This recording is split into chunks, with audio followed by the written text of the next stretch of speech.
कि जब स्वयं का प्रकाश होता है, यानी कि जब हमको खुद का ज्ञान होता है, जब हम अपने आप को जान, इतनी चीजें हुई, लेकिन एक दिन भी मैंने कभी ऐसा नहीं हुआ कि मैं घर बैठूं।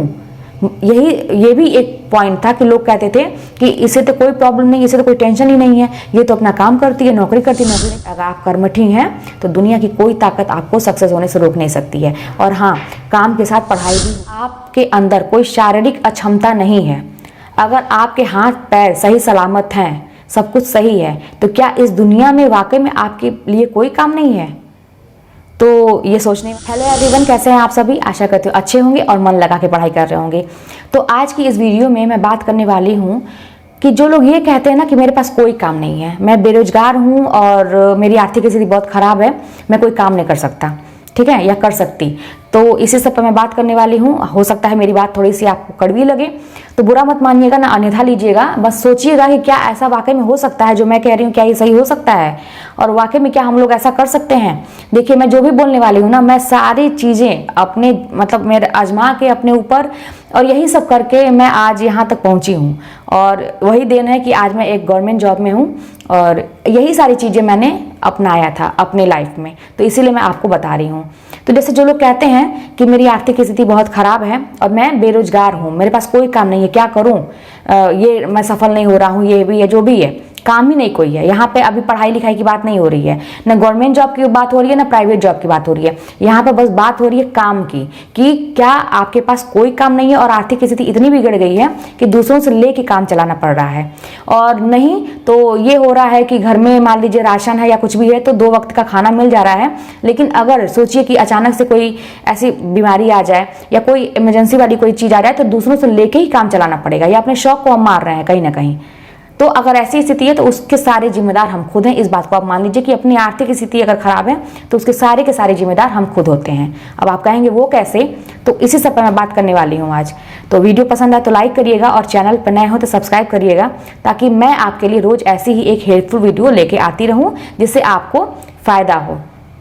तो देखिए, बात ये होती है ना कि वो कैसे मतलब हम अपना सही कर सकते हैं, कैसे हम अपनी आर्थिक स्थिति जो मेरी खराब है उसके जिम्मेदार हम खुद कैसे हैं। तो पहले तो मैं यहाँ पे ये बात कर दूँ ना, पुरुष और महिला वाली। हालांकि ये बात करना कोई औचित्य नहीं है यहाँ पे, क्योंकि आजकल कोई भेदभाव नहीं होता है, लेकिन फिर भी कहीं ना कहीं जैसे एक आप भी जानते हैं कि साधारण सी बात है कि जैसे जिस समाज में हम रहते हैं आज भी कहीं ना कहीं महिलाओं के ऊपर इतनी जिम्मेदारियां रहती हैं जैसे हम लोग हैं, और जरूर घर वाले ये सोचते हैं कि ऐसा कोई मतलब काम करे ये कि इसके लिए सिक्योर हो और कोई टेंशन वाली बात ना हो। और लेकिन पुरुष जो होते हैं ना वो फ्री होते हैं, वो कोई भी काम कर सकते हैं, रात में आना जाना भी हो या कहीं दूर ट्रैवल करना हो या कुछ भी हो तो उनके लिए सेफ होता है। लेकिन लड़कियों के लिए कहीं ना कहीं माँ बाप जरूर सोचते हैं। हालांकि ऐसी कोई बात है नहीं आजकल, जैसे मैं खुद स्वतंत्र हूँ, आप देख सकते हैं कि मैं अब खुल के सब काम करती हूँ, लेकिन फिर भी जैसे ही अगर आज के डेट में भी शाम होती है, रात होती है, अगर मैं कहीं बाहर हूँ तो मेरे पापा को मेरी चिंता हो जाती है, फ़ोन करते हैं कि जल्दी घर आओ। तो ये सारी चीज़ें थोड़ी सी देखनी पड़ती है। लेकिन भाई जो लोग हैं, जो मेरे जितने भी पुरुष लोग हैं, उनके लिए ऐसी बात नहीं होती है। तो आप लोग स्वतंत्र हैं, सभी लोग स्वतंत्र हैं काम करने के लिए। तो अब मेन पॉइंट पे आते हैं कि क्या वाकई में आपके पास कोई काम नहीं है। जरा सोचिएगा इस बात को कि अगर आपके अंदर कोई शारीरिक अक्षमता नहीं है, अगर आपके हाथ पैर सही सलामत हैं, सब कुछ सही है, तो क्या इस दुनिया में वाकई में आपके लिए कोई काम नहीं है? तो ये सोचने वाली बात है। बिल्कुल ऐसा तो हो नहीं सकता कि कोई काम नहीं है। तो यहाँ पे ना थोड़ा सा अपनी सोच को बदलने की ज़रूरत है और थोड़ा सा हिम्मत दिखाने की ज़रूरत है। तो यहाँ पे ना 2 चीज़ आपको बदलनी पड़ेगी, ठीक है, 2 चीज़ आपको बदलनी पड़ेगी अपने अंदर, वो चीज़ लेके आनी पड़ेगी। एक तो ये चीज़ ना कि अपना ईगो साइड करना पड़ेगा कि हम बहुत बड़े घर के हैं, बहुत बड़कवा हैं, ये काम नहीं कर सकते, वो काम नहीं करते, वो काम छोटा होता है, वो काम है, ये चीज़ बदलना पड़ेगा। और एक ये चीज़ कि लोग क्या कहेंगे अगर मैं ये काम शुरू कर दूं तो वो तो हंसेगा, अरे इसका देखो ये तो अभी तक ऐसा काम ये सोचा था, वो सोचा था, ये कहाँ पे चला है। तो ये चीज़ बदलना पड़ेगा, ये 2 चीज़। क्योंकि एक टाइम ऐसा था ना कि जैसे मेरे पास भी सारी डिग्री होते हुए भी, यही सारी डिग्री होते हुए भी मैंने भी 1,500 की नौकरी शुरू की थी। और लेकिन 1,500 की नौकरी तो मैंने शुरू की थी, लेकिन क्या था कि मेरे दिमाग में यही चलता था कि मुझे दिन पे दिन अपने आप को बेहतर करना है, मुझे उसी में नहीं रहना है। लेकिन मैंने शुरू कर दिया था। वो इसलिए शुरू किया था ना, इसलिए क्योंकि मैं नहीं चाहती थी कि कुछ लोग आके पूछें कि अभी क्या कर रही हो, तो मुझे ये जवाब देना पड़े शर्मिंदगी के साथ कि मैं कुछ नहीं कर रही हूँ, अभी तो घर पे खाली बैठी हूँ, और ये कहना पड़े कि मैं बेरोजगार हूँ। तो आप लोग भी एक चीज़ दिमाग में बैठिए, कभी भी खाली मत अपने आप को रखिएगा, हमेशा सक्रिय रखिए। क्योंकि ये जो शब्द होता है ना कि मैं खाली हूँ, अभी कुछ नहीं कर रहा हूँ, बहुत मतलब एक कहा जाना है कि एक मतलब ये जहर के समान होता है, और हमारे ही अपने पूरी ज़िंदगी का कैरियर जो कहिए या पूरी ज़िंदगी को ले लेता है। और धीरे धीरे कहीं ना कहीं जब ऐसे आप खाली रहने लगते हैं ना, तो कुछ दिन के बाद ऐसा होता है कि फिर हमें वैसे ही आदत पड़ जाती है और हम रहने लगते हैं, फिर हमें कोई फर्क भी नहीं पड़ता। इसीलिए अपने आप को हमेशा सक्रिय बना के रखिए। कभी भी ये मत कहिएगा कि आज मेरे पास कोई काम नहीं है। और अपने दिमाग में हमेशा ये चीज़ बना के रखिए ना कि आज मेरी जो भी स्थिति है, मेरा आने वाला कल जो है ना उससे बेहतर होना चाहिए। जैसे आज आप भी जो भी जॉब कर रहे हैं, आप हमेशा दिमाग में रखिए कि अगर उसमें मतलब वो जॉब में हम ग्रोथ कर सकते हैं तो ठीक है, नहीं तो हमें जहाँ भी 100 रुपया भी ज़्यादा मिलेगा हम वहाँ पे तुरंत जाएंगे। हमेशा मतलब डे बाय डे जो है ना हमारा ग्राफ नीचे नहीं आना चाहिए। आप जो भी जिस पे भी आप जितनी भी सैलरी पे आप काम कर रहे हैं, तो आने वाले दिन में 100 रुपया भी ज़्यादा मिले आप वहाँ काम करेंगे। आपकी कोशिश यही होनी चाहिए कि उससे कम में काम नहीं करेंगे। आपका ग्राफ हमेशा ऊंचा होना चाहिए, ऊपर होना उठता होना चाहिए। और ये सोचिए रोज के आप हर काम में ये चीज़ अपने आप में मतलब अपने जीवन में उतार के देखिए कि आप आज का जो दिन है वो आने वाला कल जो है, आने वाला दिन जो होगा कल का, वो मेरा बेहतर होना चाहिए, इससे अच्छा ही काम हम करेंगे। ये दिमाग में हमेशा आपने बैठा के रखिए, ठीक है। तो जैसे मान लीजिए कि अगर आपके पास कोई काम नहीं मिल रहा है तो आपको जिस भी फील्ड में जाना है, फिलहाल के लिए खाली बैठने से अच्छा है कि आप जो है ना कहीं ज्वाइन करिए, छोटे काम से शुरू करिए। बस इतना दिमाग में रखिए कि किसी से मांगेंगे नहीं। अपने शौक देखिए पूरे करने के लिए तो कोई पैसा देगा नहीं आपको, बहुत है तो मांगने पे जरूरत के लिए देगा। तो बस इतना अपने दिमाग में बैठा के रखिए कि किसी से हम मांगेंगे नहीं, जो भी करेंगे अपने बलबूते पे करेंगे, कम ही कमाएंगे, कम में ही शुरू में रहेंगे, लेकिन हमें किसी से मांगना नहीं है, अपने दम पे करना। ये आपके अंदर ये स्वाभिमान होना चाहिए। आप छोटे काम से शुरू करिए। अब ये मत सोचिए कि कोई क्या कहेगा, काम छोटा है, जो भी है आपका जो भी काम है उसी काम को एकदम पूजा समझिए और उस काम में दिन रात मेहनत करिए। अब जब जहाँ भी छोटा काम पकड़ते हैं तो आपका जो बॉस होगा, आपका जो अधिकारी जिसके अंडर में आप काम कर रहे हैं, तो वो एक काम कहे तो आप हमेशा 2 काम करिए, 4 काम करिए। वो जितना काम देता है हमेशा उससे ज़्यादा आप काम करिए। उसकी नज़र में आप ये मतलब अच्छे बने रहिए। और अच्छे बनने का मतलब एक होता है ना क्या कि हम दिखावा करते हैं और अपने काम में कोताही करते हैं और ये समझते हैं कि अगला बेवकूफ़ है, समझ नहीं रहा है मेरी चालाकियों को, और हम आराम से शॉर्टकट में अपनी चीज़ों को कर रहे हैं। ऐसा नहीं है। अगर वो आपका बॉस है तो वो आपकी सारी चालाकियों को समझेगा, आपके सारे गतिविधियों पर वो ध्यान देता रहेगा। तो इसलिए अपने काम को ईमानदारी से करिए। अगर वो एक काम कहता है तो आप हमेशा 2 काम, हमेशा ज़्यादा काम करिए। और इस तरह से अगर तो क्या होता है ना कि वही अधिकारी जो है आपको आगे बढ़ा देगा। आप जो भी काम में है वो आपको आगे बढ़ा देगा। तो पहले मेरे कहने का मतलब है ना, किसी भी काम में घुसिए, छोटा ही काम हो, आप उसमें भले आप उसमें जुड़िए, उस काम से, अपने काम से प्रभावित करके लोगों को आप आगे बढ़ सकते हैं, ठीक है। और या तो अगर ऐसा चांस नहीं मिल रहा है तो अपने दिमाग में ये रखिए कि दूसरे काम पे ध्यान देते रहिए कि आज मैं इतने पे कर रहा हूँ, हाँ मुझे जहाँ भी ज़्यादा मिल रहा है या जहाँ पे है, आप उस काम को छोड़ के आप दूसरे काम को पकड़िए। बिल्कुल अब ये मत सोचिए कि अब मैं यहाँ पे आ गया हूँ और अब सारी चीज़ें मेरे हिसाब से हो गई हैं। जैसे होता क्या है ना कि जब हम कहीं काम करते हैं तो 2-4 लोगों से जब हमारी जान पहचान हो जाती है तो हमारे लिए सारी चीज़ें आसान हो जाती हैं। फिर हम अपने कंफर्ट जोन में चले जाते हैं, आराम खोजने लगते हैं। फिर लगता है कि चलो थोड़ा सा देर सवेर भी जाएंगे वहाँ पे तो कोई बात नहीं है, या मेरे काम में भी कुछ गड़बड़ी होगी तो कोई कुछ कहने वाला नहीं है। हमें मतलब एक माहौल मिल जाता है। और यही सबसे बड़ा अपने मतलब हम पैर पे कुल्हाड़ी मार देते हैं जब हम परिवर्तन करने से डरते हैं, ठीक है। क्योंकि आप भी जानते हैं कि परिवर्तन ही संसार का नियम है। आप अगर जॉब में परिवर्तन नहीं करेंगे तो भी क्या, प्रकृति में परिवर्तन तो हो ही रहा है, बाकी चीज़ें तो बदल रही हैं। और अगर आप जमाने के हिसाब से नहीं अपने आप को बदलेंगे तो आप पीछे छूट जाएंगे, आप सक्सेस नहीं होंगे। तो आपको हमेशा अपडेट करके अपने आप को रखना है, हमेशा परिवर्तन करने की सोचिए, एक जगह पड़े रहने की नहीं। हाँ, अगर एक जॉब में घुसे हैं उसमें भी आपका प्रमोशन हो रहा है डे बाय डे, बहुत अच्छी बात है। लेकिन अगर आप एक सेम पोस्ट पे, सेम सैलरी पे बहुत दिन तक पड़े हैं तो ये अच्छी बात नहीं है। आपको सोचना पड़ेगा कि आप ऐसा क्या करें कि आप उसमें भी आगे बढ़ते रहें। तो अपने कंफर्ट जोन से बाहर निकलिए, कभी भी आराम मत खोजिएगा। और हमेशा ये मत सोचिए कि अगर मैं दूसरी जगह जाऊंगा तो एडजस्ट करना पड़ेगा। क्या है, क्योंकि मेहनत देखिए हमारे हाथ में है, हम अपनी मेहनत से सब कुछ कर सकते हैं। तो यही कहने का मतलब था कि इस दुनिया में ना काम की कोई कमी नहीं है, बहुत सारे काम है, बस हमें अपनी दो चीज़ों को बदलना पड़ेगा। एक तो अपनी ईगो को साइड रखिए कि छोटा काम है, मैं तो बहुत बड़े घर का हूँ और बहुत ही मतलब ऐसा काम मैं कैसे कर सकता हूँ, ये चीज़ बदलना पड़ेगा। और एक ये कि ये मैं शुरू करूँगा तो लोग क्या कहेंगे। जिस दिन अपने दिमाग में आप ये बैठा लेंगे कि लोगों से मुझे कोई मतलब ही नहीं है, आप ईमानदारी से काम करिए, अपने परिवार में खुश रहिए, अपने आप में रहिए, लोगों से कोई मतलब नहीं है। जब भी किसी से मिलिए बस काम से। देखिए हमेशा आलोचना करने वाले आपके पीछे पड़े रहेंगे। आज क्या है ना कि आज की डेट में जैसे मान लीजिए मैं एक स्कूल में पढ़ा रही हूँ, आप लोगों को भी थोड़ा सा आप लोगों से मैं बात कर लेती हूँ, अपने काम में हूँ ना, मैं अपने काम में। लेकिन ऐसा नहीं है कि मेरी आलोचना करने वाले नहीं होंगे, ऐसा नहीं है।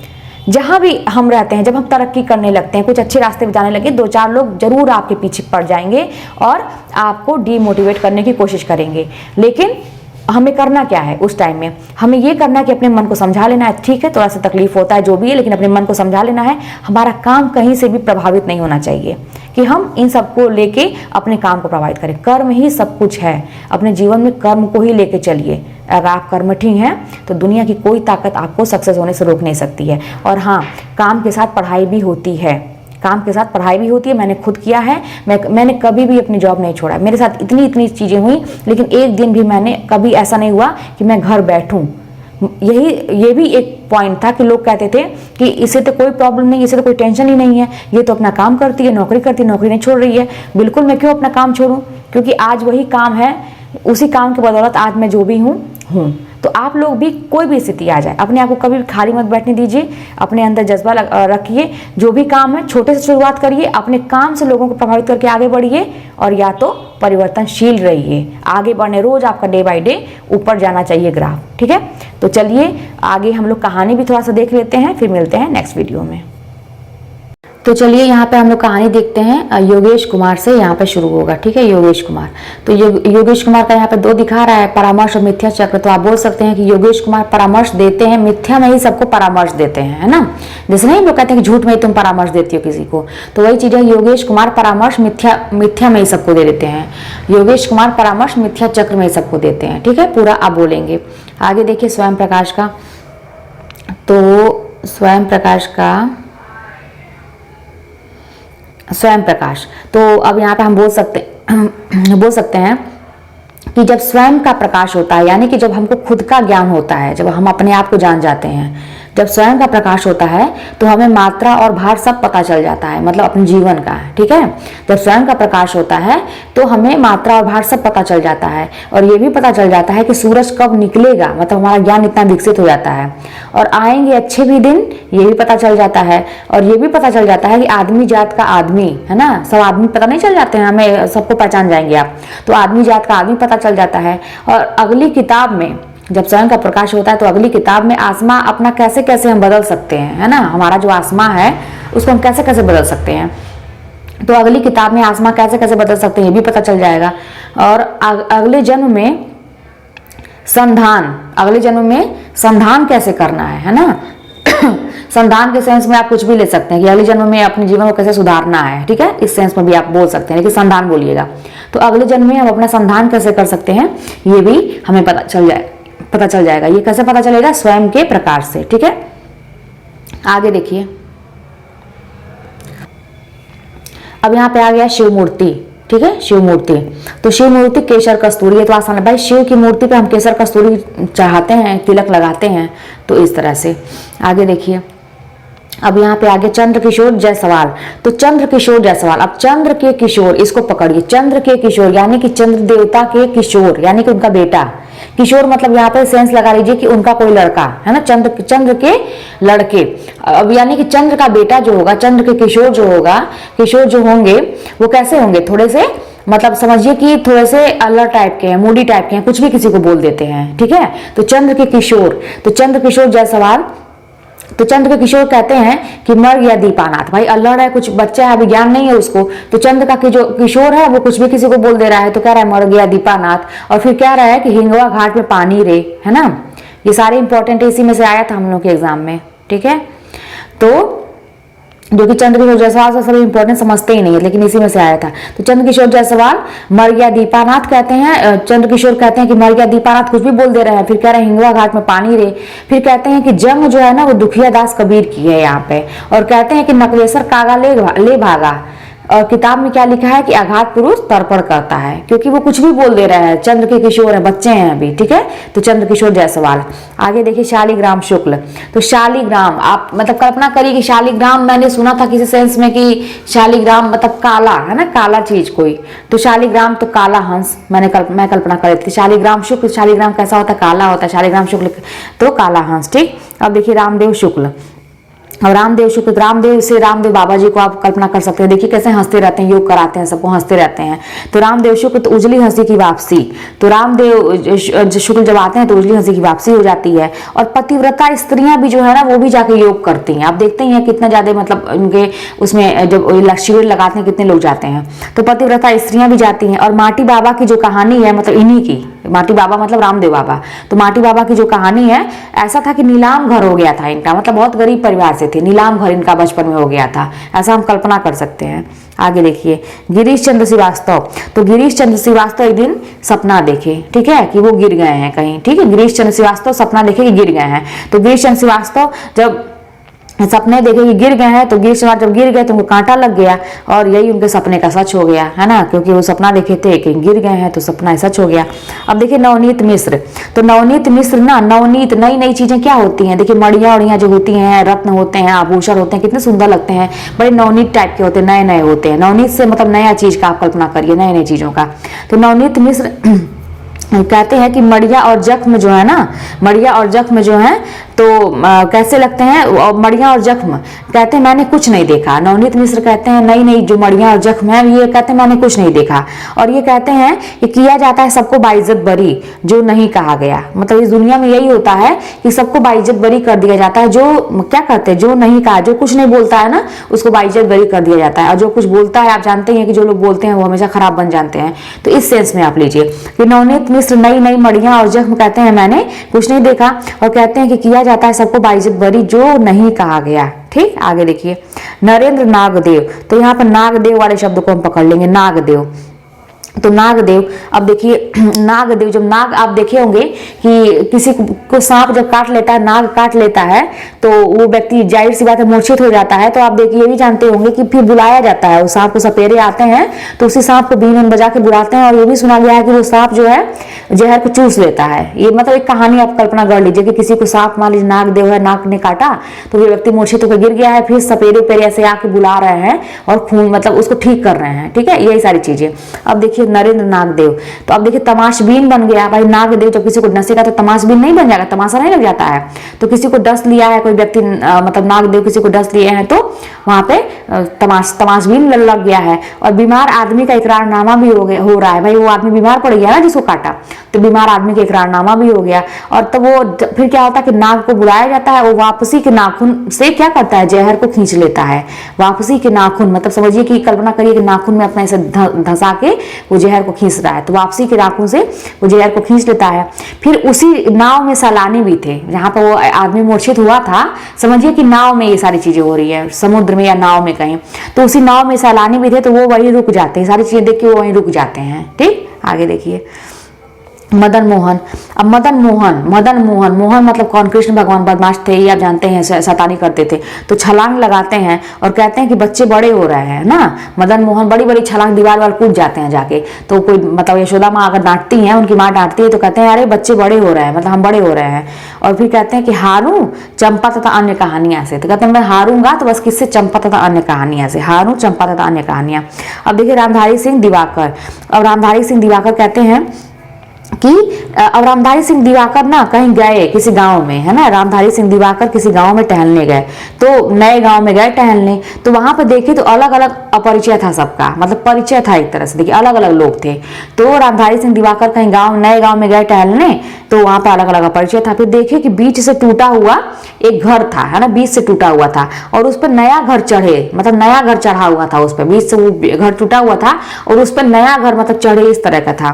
फिर वहीं पे तो सब लोग बात करने लगते हैं कि अरे भाई यहीं से सरहद के पार मतलब यहीं से कुछ दूर पे सरहद के पार धरातल है, और वहीं पे मखान पोखर है जहाँ पे क्या है, माटी पानी है। मतलब सब लोग गांव के लोग बात कर रहे हैं, क्योंकि वहां सब लोग अपरिचित थे और घर ऐसा टूटा हुआ था, उस पर नया नया घर चढ़े था।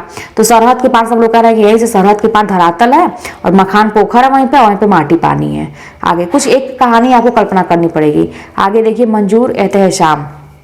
मंजूर एहतेशाम, तो मंजूर जो है ना वो कहते हैं कि एहतेशाम कहते हैं कि भाई रमजान में देखो एक मौत हो गई किसकी, तस्बीह की, है ना। मंजूर एहतेशाम कहते हैं कि रमजान में एक मौत हो गई किसकी, तस्बीह की। तस्बीह एक व्यक्ति कोई है और जिसका तमाशा तथा अन्य कहानियां बन गई, है ना, कि रमजान में हो गया। आगे देखिए शवाल, तो शवाल, अब शवाल आप जानते हैं कहाँ होता है, शवाल होता है समुद्र में।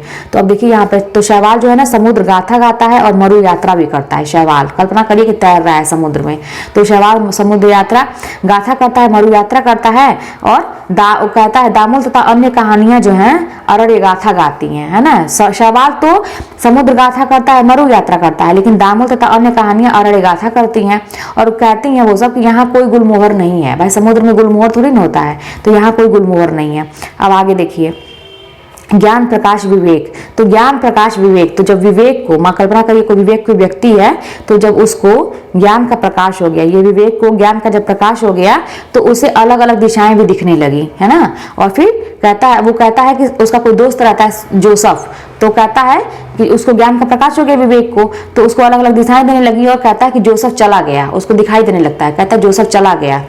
शहर गवाह है इसका, वो कहता है कि शहर गवाह है कि जोसफ चला गया, ठीक।